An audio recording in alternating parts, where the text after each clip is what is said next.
Sa bawat anino, may kasong nakatago. Bawat bakas, bawat ebidensya may tinig na pilit tinatago ng dilim. Dito sundan natin ang mga anino ng krimen at ilantad ang mga kaso matagal nang nakahubli sa dilim.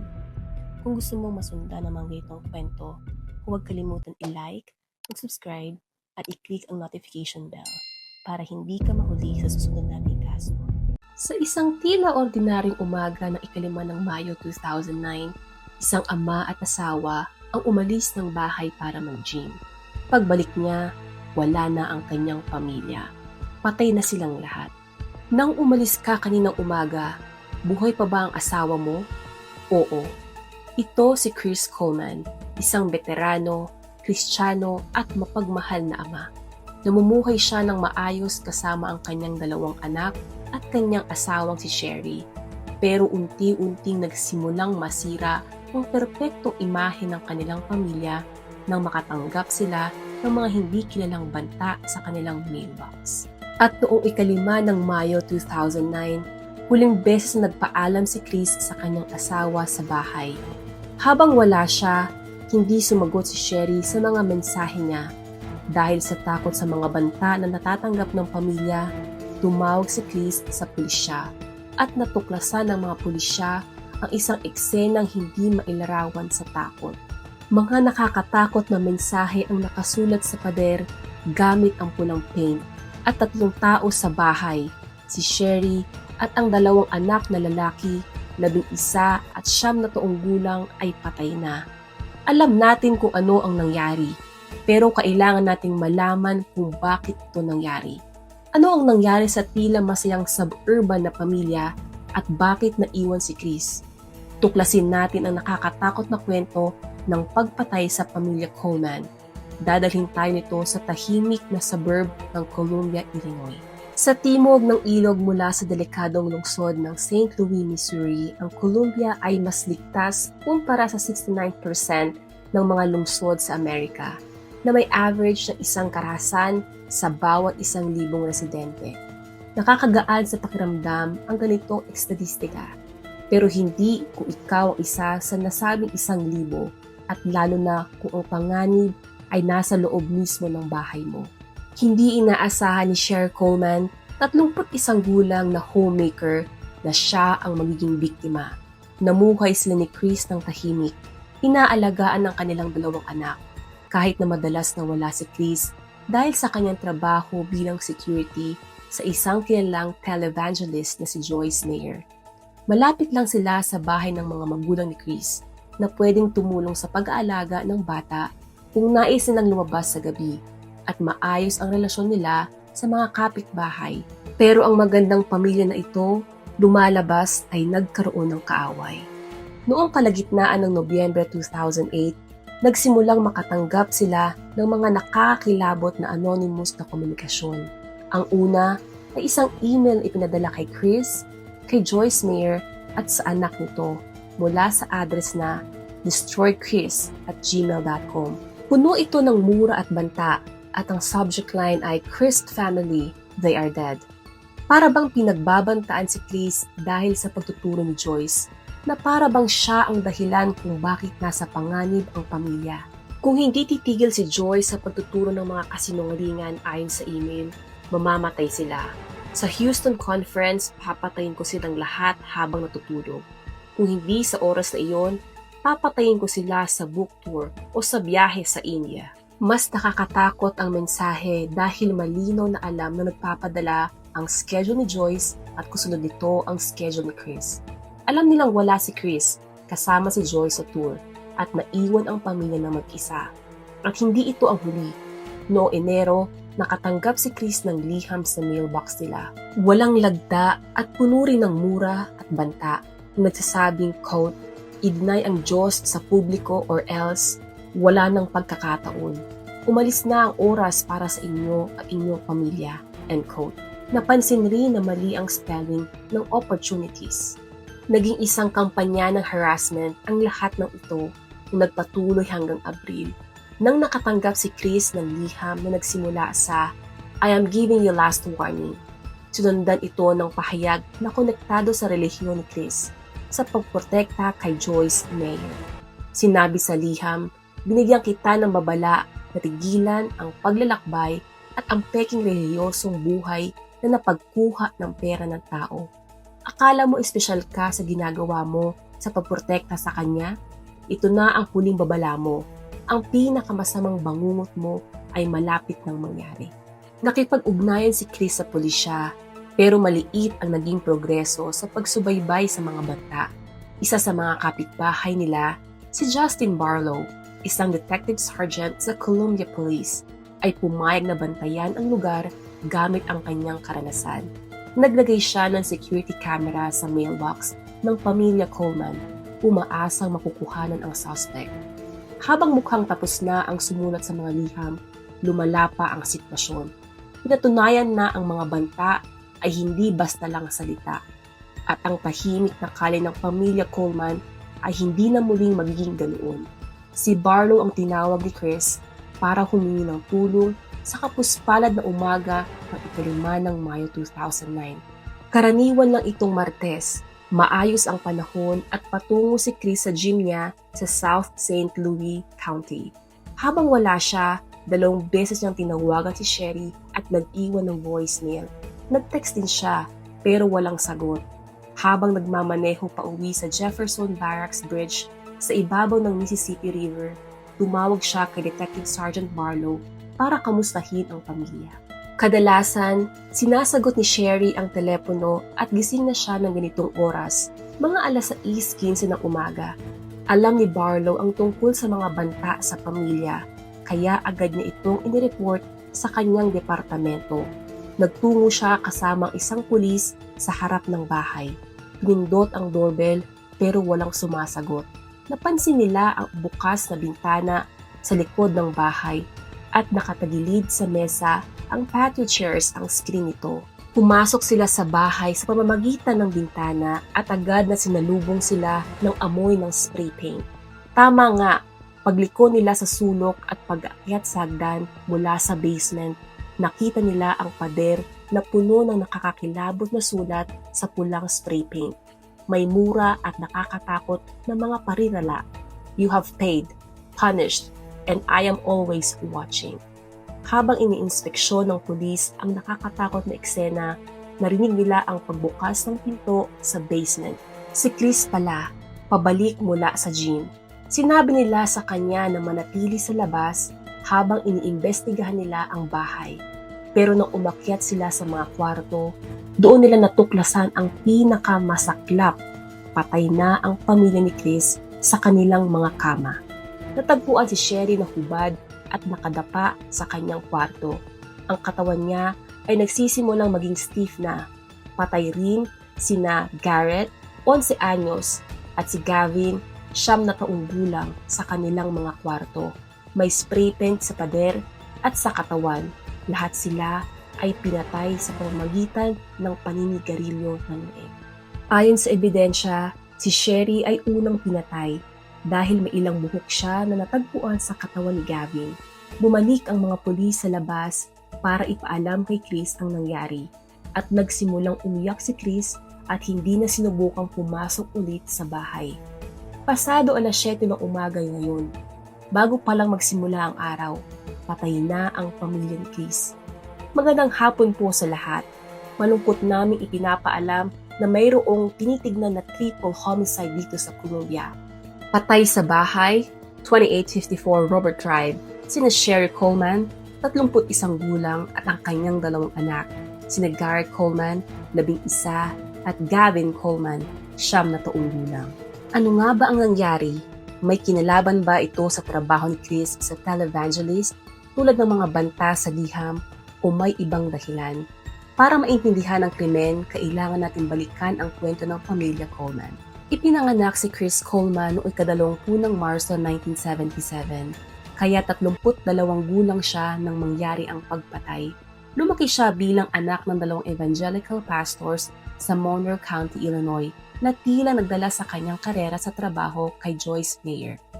Pero bago iyon, nang magtapos siya sa high school, nag-enlist siya sa Marine Corps. Doon niya nakilala si Sherry, noon ay si Sherry Wise, noong 1997. Pinanganak si Sherry noong Hulyo 1977. Ilang buwan lamang ang nakalipas kay Chris. Isa rin siyang Illinois native mula sa Berwyn at kasapi ng US Air Force. Nagkita sila sa isang canine training seminar sa Lackland Air Force Base sa San Antonio, Texas noong Mayo 1997. 20 anyos si Chris at 19 naman si Sherry. Bagamat bagong graduate lang, agad silang nahulog sa isa't isa at nagdesisyon na magsama agad. Kinasal sila ilang buwan lamang matapos magkakilala. Hindi nagtagal, ipinanganak ang kanilang anak na si Garrett at 2 taon matapos iyon, isinilang naman si Gavin. Upang magkaroon ng mas maayos na buhay sa suburb, naging homemaker si Sherry at pumasok naman si Chris sa private security. Sa kanyang Kristiyanong pinagmulan, natural lang na sumali sa isang security team ni Joyce Meyer, televangelist at pinuno ng International Christian Ministry. Hindi nagtagal, umangat siya sa ranggo at naging personal bodyguard ni Meyer. Kumikita siya ng $100,000 kada taon. Ang buhay na ito ang nagbigay sa pamilya Coleman ng komportableng pamumuhay, pero ibig sabihin din ito, palaging naglalakbay si Chris kasama si Meyer sa kanyang mga tour. At sa palagay nila, anumang banta kay Meyer ay banta rin kay Chris at sa kanyang pamilya. Kilalang may marangyang lifestyle si Meyer, nagbabiyahe sa private jet para sa kanyang speaking engagements at matagal na rin niyang kilala si Chris. Gaano na ninyo siya kakilala? Mula pa noong bata pa siya. Paano naman iyon? Dumadalo ang kanyang mga magulang sa ilang conference sa ginagawa ko sa Illinois. Kaya't hindi nakakapagtaka na napunta si Chris sa ministry ni Meyer sa pagtanda niya at naglakbay kasama siya sa buong bansa para sa trabaho. Kasama siya sa mga conferences, speaking engagements at sa mga crusades sa ibang bansa. Minsan, 2 hanggang 3 beses sa isang taon ang biyahe sa ibang bansa. At may mga taon na 13 na conferences ang ginagawa nila sa US at minsan higit pa riyan. Malaki ang papel ng trabaho ni Chris sa kanyang buhay, hindi lang sa pagkita ng pera, kundi bilang Kristiyano at sa pamumuhay ayon sa Christian values. Dapat siyang maging halimbawa at mabuting tao. Mula sa labas, tila perpekto ang pamilya ni Chris. Pero gaya ng kasabihan, walang nakakaalam ng totoong nangyayari sa loob ng isang kasal kundi ang mag-asawa lamang. At ngayon, tapos na ang kasal ni Chris at patay na ang kanyang pamilya. Patay sa paninigarilyo sa leeg sina Garrett, Gavin at Sherry. Walang DNA sa katawan nila maliban kay Chris. May tanong din tungkol sa oras ng kamatayan. Isa sa mga pulis na nakakita sa katawan ay sanay na sa pagresponde sa traffic accidents na may mga patay sa lugar. Kaya marami na siyang nakitang bangkay. Pero ayon sa kanyang karanasan, hindi pa niya nakitang mamatay ang tao at gano'n ang itsura, gaya ng pamilya Coleman. Ang ebidensya ng rigor mortis ayon sa mga medical examiner ay nagsasabing patay na ang pamilya bago pa umalis si Chris ng bahay ng alas 5:43 ng umaga. Itinakda ang oras ng kamatayan sa pagitan ng alas 3 at alas 5 ng umaga habang nasa loob pa ng bahay si Chris. Ibig sabihin, hindi niya basta hinalikan si Sherry bago umalis habang natutulog ang kanyang 2 anak. Patay na sila noon at nagmumungkahi ito ng kakilakilabot na katotohanan. Si Chris ang pumatay sa kanila. May iba pang ebidensya. May mga gasgas sa braso si Chris na tinatago niya at humingi pa siya ng kumot sa interview. Ang mga salita na pulang spray paint sa bedsheet ng mga patay na bata ay tugma sa handwriting ni Chris. At ang CCTV na inilagay ni Barlow sa mailbox na dapat makakita ng sino mang nagpapadala ng mga banta ay hindi nakakita ng kahina-hinalang tao sa oras ng delivery at walang pumasok sa bahay matapos umalis si Chris para sa gym. Dumating siya sa bahay pagkatapos ng pulis bago mag-alas 7 ng umaga. 13 minuto matapos ang unang tawag niya kay Barlow mula sa Jefferson Barracks Bridge. Karaniwan, 7 minuto lang ang biyahe. Bakit may pagkaantala? Nagtatapon ba siya ng ebidensya? Naghihintay para siguraduhin mauuna ang pulis sa pagkita sa katawan bago siya? Para hindi kahina-hinala? Hindi natin alam. Ganon din ang pulis. Dinala si Chris sa custody at in-interview ng halos 6 na oras. Ang oras ng kamatayan ang pinakamakapanghinaiin na ebidensya laban sa kanya. Ipinaliwanag sa kanya ang tungkol sa rigor mortis at kung paano malalaman ng medical examiner ang oras ng kamatayan. Dumating ang mga investigador na may pangunawa, sinubukang hikayatin siyang umamin sa pagpatay sa pamilya. Inusisa rin nila ang detalye ng mga banta na natatanggap ng pamilya Coleman. Meron ka ba niyan sa computer mo? Pwede kong tignan? Okay, baka nasa server.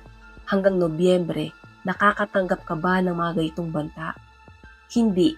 Naggalit lang ang ibang tao sa akin minsan. Isang bagay na hindi kailanman tinanong ni Chris kung paano napatay ang kanyang pamilya. Pinag-uusisa rin nila siya tungkol sa mga graffiti at kinailangan niyang magbigay ng sample ng pagsusulat. Meron ka bang paint sa bahay? Sa tingin ko, oo. Ay hindi. Sa tingin ko, wala. Ito ay kasinungalingan.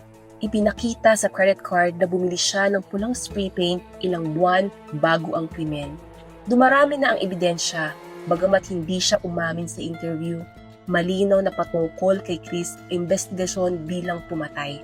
At lumalabas, walang estranghero na may galit sa Joyce Meyer o sa pamilya Coleman. Ang mga email ay nagmula sa account na ginawa mismo ni Chris 6 na buwan bago ang lahat. Ang liham na maling spelling ng opportunities ay isa pang clue. Sa computer ni Chris, nakitang ilang pagkakataon ng maling spelling na iyon. Hindi maikakaila, siya mismo ang nagpapadala ng mga banta para takpan ang bakas niya. Klaro, matagal na niyang pinaplano ito. Pero bakit? Bakit niya sisirain ang pamilya sa nitong kakilakilabot na paraan? Medyo napag-usapan namin ang divorce nitong mga nakaraang summer. Sabi niya, oo, at sinabi ko kay Joyce. Nag-usap tungkol sa divorce na Sherry at Chris, pero nagdesisyon na kumuha ng counseling imbis na maghiwalay. Ayon sa ulat, posibleng dahil sa input ni Joyce Meyer. Dahil bawal ang divorce sa ilang evangelical, sabi niya, pakiramdam ko kontrolado ni Sherry ang lahat. Kahit anong gawin ko, hindi siya masaya, hindi kami nagkakaintindihan at pagod na talaga ako. Ayon kay Chris, kakulangan sa komunikasyon ang problema, pero sinusubukan nilang ayusin. Ngunit hindi masaya si Sherry at mukhang natatakot pa nga. Sinabi pa niya sa kaibigan, kung may mangyari man sa akin, si Chris ang may gawa noon. Sinabi rin ni Chris sa mga investigador ang tungkol sa isa pang babae, si Tara Lentz. Si Tara ay sa Florida. Baka nakausap niyo na siya. Nakipag-usap na ako sa kanya ng madalas itong mga nakaraang panahon. Ano nangyari doon? Kaibigan ko lang siya, kaya nag-uusap kami. Si Tara isang cocktail waitress at kaibigan ni Sherry mula pa noong high school. 31 gulang siya at nagtapos na 1 taon matapos si Sherry. Ayon kay Chris, nakilala niya si Tara sa pamamagitan ni Sherry noong nagbabakasyon ang pamilya sa Florida. Sinabi ni Chris na close sila, pero may ilang usapan na baka hindi papayagan ng asawa niya. At dito lang nagsimula ang mas matindi pang bahagi ng kwento. Nang kausapin ng mga pulis si Tara sa Florida, inamin niya na mas malalim ang relasyon nila kaysa sa pagiging kaibigan lang. Ipinasa niya ang devices at nang i-analyze ng mga pulis, natagpuan nila ang mga explicit na larawan at video ni Chris at Tara na magkasama. Nakita rin ito sa mga devices ni Chris, mga ilang daan. May private tape rin sila noong nagbabakasyon sa Hawaii. Hinarap ng mga investigador si Chris sa impormasyong ito. Nag-react siya ng depensa. Hindi ba sa tingin niyo patas iyon? Tanong ng isa. Hindi patas, dahil siya si Tara. Tara, habang nakatira ka sa pamilya at magpapakasal, ito lang ang magiging relasyon mo? Para kay Chris, fling lang ito sa pagitan ng mga kaibigan. Pero iba ang pananaw ni Tara. Sa calendar niya, may event na nakalagay, Wedding to Chris Coleman. Meron din silang joint vacation at joint credit card accounts. May mga notes sa phone ni Chris na detalyadong ang impormasyon tungkol kay Tara. Birthday, height, kulay ng mata, shoe size, ring size, jean size, paboritong bulaklak at pabango, pati pagkain at sports team na gusto at ayaw niya.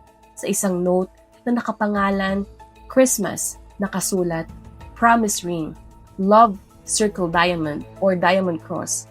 May isa pang note, Our daughter's name, Zoe Lynn Coleman. Malinaw, Mas seryoso ang relasyon nila kaysa sa sinabi ni Chris sa mga pulis. Ayon kay Tara, nagkita sila noong Nobyembre 2008 sa isang Joyce Meyer Conference kung saan nagtatrabaho si Chris. Hindi alam ni Sherry, tinawag niya ang dating kaibigan at sinabihan na pumunta sa conference. Dumalo si Tara at nagsimula ang relasyon nila. Nagte-text at nagtatawagan sila lagi at naging physical ang relasyon nila noong Disyembre habang nasa Florida si Chris para sa trabaho. Kakaiba ang nangyari ito. Pagkatapos ng unang threatening email, 9 na araw lang matapos makilala ni Chris si Tara. Sabi ni Tara, plano nilang magpakasal at sinabi ni Chris na nakausap niya ang abogado tungkol sa divorce. Sinabi niya kay Tara na kinokolekta niya ang divorce papers para ibigay kay Sherry noong ika-4 ng Mayo pero hindi natuloy dahil mali ang spelling ng pangalan ni Sherry. Noong ika-4 ng Mayo, tumawag si Chris sa trabaho at nagpa-sick leave. Hindi maganda ang pakiramdam ko. Pwede ba akong mag-leave? Bihira ba iyon para sa kanya? Oo. Hindi tiyak kung ano ang ginagawa ni Chris noong ika-4 ng Mayo. Sinabi niya kay Tara na handa na ang tamang divorce papers ng ika-5 ng Mayo. Pero sa halip, ika-5 ng Mayo, pinatay niya ang asawa. Siguro hindi na siya makapaghintay o baka hindi niya talaga plano ang divorce at matagal na niya itong pinaplano. May komplikadong relasyon si Tara sa pamilya Coleman. Nakakuha siya ng mga explicit photos mula sa kapatid ni Chris na si Keith at nakipag-ugnayan din ang kapatid ni Sherry sa social media at inalok siyang pakasalan siya pero si Chris ang nasa puso niya. Si Chris, na posibleng pumatay para sa kanya, ay nag-text pa sa kanya habang nasa funeral ang pamilya na sinasabi niyang mahal niya siya at namimiss. May matching promise rings pa sila ni Tara at sinuot niya iyon sa kanyang trial. 2 linggo matapos ang killings, na-charged si Chris sa pagpatay kay Sherry, Garrett at Gavin Coleman. Kahit walang confession, sapat na physical evidence para isampa ang kaso ay may motibo pa rin para makakuha ang divorce at magpakasal kay Tara na hindi tugma sa trabaho niya. Kung may affair at nag-file ng divorce para sa bagong relasyon, pwedeng matanggal sa trabaho si Chris. Gumamit si Chris ng phone work sa komunikasyon nila ni Tara. Noong December 2008, simula ang affair. Nagme-message siya sa co-worker na si Christine tungkol sa provocative photos na natanggap niya sa work phone at gustong malaman kung makikita na iba sa ministry. Kinumpirma ni Christine na private ang photos, pero nang sabihin ni Sherry kay Christine, mas mababa pa ang 1 buwan na gusto na ni Chris ang divorce at naging suspetsya pa si Christine. Sinuri niya ang phone work ni Chris sa utos si Daniel, anak ni Joyce Meyer, na nagtatrabaho rin sa ministry. Nakita niya ang malawak na call history sa Florida number at number iyon ni Tara. Nang tumawag si Daniel, sumagot si Tara. Nang tanungin ni Chris tungkol sa misteryong babae, sinabi niya na kaibigan ni Sherry si Tara at kinakausap niya ito para sa payo sa asawa niya. Tinanggap ni Daniel ang paliwanag, pero malapit na itong maging issue. Lahat ng testimonya mula sa ministry employees ay nagsasabing pwede talagang ma-fire ang empleyado kung magkaka-affair. Kaya twisted na imahinasyon ni Chris ang pagpatay kay Sherry at sa mga bata ang tanging paraan para malutas ang problema. Ito ay malinaw na motibo, pero ang circumstantial evidence lang ang nakalagay sa jury. Sa umpisa, 7 sa 12 na jurors ay hindi guilty, kaya nakahang ang jury. Walang confession at walang solid na DNA evidence. Pero sa ikalawang araw, muling sinuri ng ilan ang photo evidence mula sa BlackBerry ni Tara. Nakita nila ang photo ni Chris at Tara na naghahalikan noong ika-21 ng Oktubre 2008, ilang linggo bago ang sinabing start ng affair. Kung nagsinungaling siya dito, ano pa kaya ang mga sinungaling niya? Pagkatapos ng 15 oras ng deliberasyon, guilty sa lahat ng 3 kaso.